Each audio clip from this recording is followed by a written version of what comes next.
It was another frigid night in the wilds of Honduras. Air, cold enough to pierce armor, chilled my bones. Rumors of a fallen star had me traveling from my home in the Dreadlands to the town of New Tristram. I was but half a day away and wished to keep going, but weather this wretched forced me in search of shelter. I came upon an abandoned shack just off the main path. Inside, a faint glow promised warmth. Upon entering the room, I quickly felt as though what I had discovered may be more trouble than the deathly cold. A book, emblazoned with the skull of what appeared to be a demon, promised no good. But for some reason I found myself unable to turn away, fixated on the visage that held the book tight. I placed it upon the table and stood there staring, and then, as if the demon had granted me permission, I felt the urge to open. The first few pages held a letter from Cain addressed to Leah, whom I knew to be in New Tristram after the falling of the star.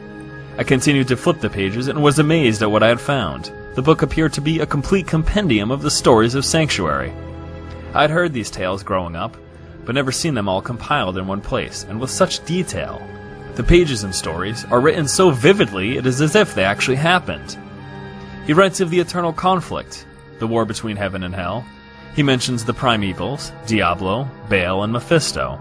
He tells their stories like he knew them firsthand. The lesser evils came next, Duriel, Indariel, Asmodon, and Belial. The denizens of the high heavens are written of, Imperius, Tyrael, and others. Then stories of the early times, before Sanctuary came into existence.